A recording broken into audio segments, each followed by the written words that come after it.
AP CM Chandrababu నేడు తూర్పు గోదావరి కోనసీమ జిల్లాలో పర్యటించనున్నారు. ఉదయం వేమగిరికి చేరుకుని ధవళేశ్వరం బ్యారేజీ కొత్త గేట్ల నిర్మాణ పనులకు శంకుస్థాపన చేయనున్నారు. అనంతరం పిచ్చుకలంకలో రైతులతో సమావేశమై వారి సమస్యలు, సాగునీటి అంశాలపై చర్చించనున్నారు. ఆ తర్వాత పోలవరం ప్రాజెక్టును సందర్శించి అక్కడ జరుగుతున్న పనులను పరిశీలించనున్నారు.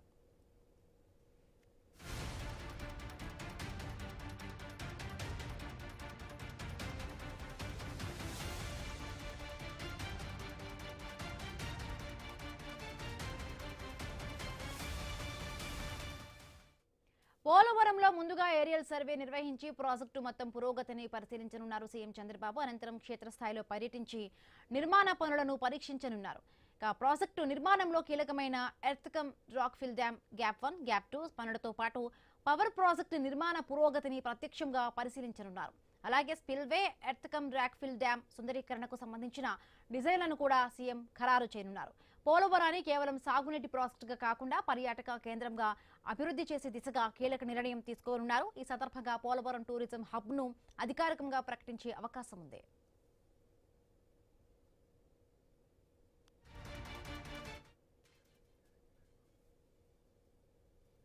ఇక పోలవరం ప్రాజెక్టును జాతీయ రహదారులతో అనుసంధించేలా కొత్త ప్రణాళికను కూడా సీఎం ప్రకటించినట్లుగా తెలుస్తోంది. సీఎం పర్యటన నేపథ్యంలో ప్రాజెక్టు ప్రాంతంలో భారీగా పోలీసులను మోహరించారు. భద్రతా ఏర్పాట్లను కట్టుదిట్టం చేయడంతో పాటు సందర్శన కార్యక్రమానికి అన్ని ఏర్పాట్లను పూర్తి చేశారు. రైట్, మరిన్ని పూర్తి అప్డేట్స్ మా కరెస్పాండెంట్ గణేష్ లైవ్ లో అందిస్తారు. గణేష్, కాసేపట్లోనే ముఖ్యమంత్రి చంద్రబాబు ధవళేశ్వరం చేరుకోబోతున్నారు. వేమగిరి హెలిప్యాడ్ కి చేరుకున్న తర్వాత 11:30 గంటలకు ధవళేశ్వరం బ్యారేజ్ గేట్ 1 దగ్గరికి రావడం జరుగుతుంది. ప్రస్తుతం మనం చూడొచ్చు, ధవళేశ్వరం పరిసర ప్రాంతాల్లో ప్రస్తుతం భారీ భద్రత నడుమ ఈ కార్యక్రమాన్ని చేపట్టబోతున్నారు. ముఖ్యంగా గోదావరి ప్రాంతం అంటే తెలుసు, గోదావరి జిల్లాలకు జీవనాడిగా ఉంది. ముఖ్యంగా ధవళేశ్వరం బ్యారేజ్ అనేది ఇక్కడ లక్షలాది ఎకరాలను సస్యశ్యామలం చేస్తోంది.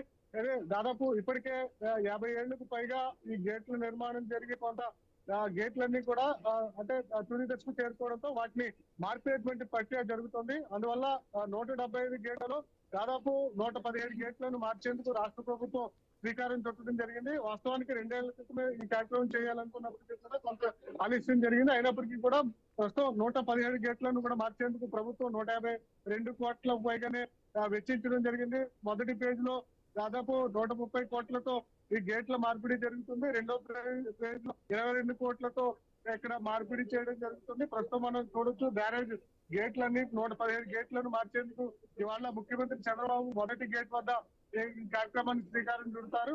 ముఖ్యంగా 2014-15 అప్పుడు కూడా తెలుగుదేశం ప్రభుత్వం ఉండడం జరిగింది. అప్పుడు 58 గేట్లను మార్చడం మార్పిడి చేశారు. ఆయన తర్వాత మిగిలినటువంటి 117 గేట్లు కూడా తుప్పు పట్టి కొంత ఇబ్బందికరంగా మారడంతో వాటన్నిటిని కూడా మార్చేందుకు ప్రభుత్వం శ్రీకారం చుట్టడం జరిగింది. ఇదే క్రమంలో 117 గేట్లను ధవళేశ్వరం బ్యారేజ్ ఉన్నటువంటి వాటిని మార్చేందుకు ఇప్పటికే ఇవాళ ముఖ్యమంత్రి 1 నెంబర్ గేట్ వద్ద శ్రీకారం చుట్టడం జరుగుతోంది. తర్వాత తదుపరి దశలో మొత్తం 117 గేట్లను కూడా మార్చి ఈ ధవళేశ్వరం బ్యారేజ్ కి ఇబ్బంది లేకుండా భవిష్యత్తు భద్రత కల్పించేందుకు ఏర్పాటు చేయడం జరుగుతుంది. మనం చూడొచ్చు, దాదాపు గతంలో చరిత్ర చూసుకుంటే 1963లో వచ్చినటువంటి భారీ ఫ్లడ్ అనేది రావడంతో అప్పుడు చాలా డ్యామేజ్ జరిగింది. ఆ తర్వాత ప్రభుత్వం అలర్ట్ అయ్యి శాశ్వత బ్యారేజ్ నిర్మాణం చేపట్టినప్పటికీ వస్తున్నటువంటి ఏవైతే భారీ ఫ్లడ్స్ ప్రతి ఏడాది వర్షాకాలంలో ఆ సందర్భంలో ఇవన్నీ కూడా గేట్లు ఏవైతే ఉన్నాయో అవి కొంత డ్యామేజ్ అవడంతో ఆ డ్యామేజ్ అయినటువంటి గేట్లన్నిటికీ కూడా పునరుద్ధరణ చేసే దిశగా ప్రభుత్వం అడుగులు వేస్తుంది.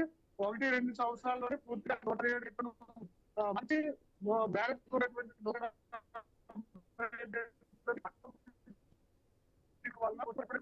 నియంత్రించడం లేదంటే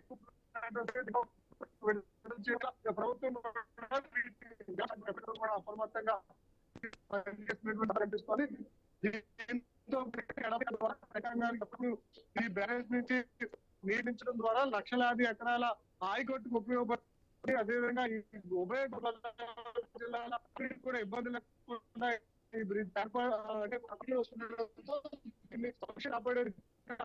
రాష్ట్ర ప్రణాళికను సిద్ధపాటు అమలు చేసేందుకు ముఖ్యమంత్రి చంద్రబాబు ఇవాళ నుంచే దీనికి శ్రీకారం చుడుతూ ఉన్నారు. దాంతో పాటుగానే రైతులతో, ముఖ్యంగా పిచ్చుకలంకలో రైతులతో ముఖాముఖి ఏర్పాటు చేసి రాష్ట్ర ప్రభుత్వం వచ్చిన తర్వాత రైతాంగానికి చెప్పినటువంటి సంక్షేమ పథకాలు ఏవైతే ఉన్నాయో వాటన్నిటిని కూడా మరొకసారి రైతాంగానికి వివరించే ప్రయత్నం చేస్తున్నారు. అదే విధంగా ఈ దఫా రైతాంగానికి పడాల్సిన నిధులకు సంబంధించినటువంటి ముఖ్యమంత్రి చంద్రబాబు చేటువంటి అవకాశం కల్పిస్తోంది. గేట్ల పునరుద్ధరణ రైతులతో ముఖాముఖి ఉంటుంది.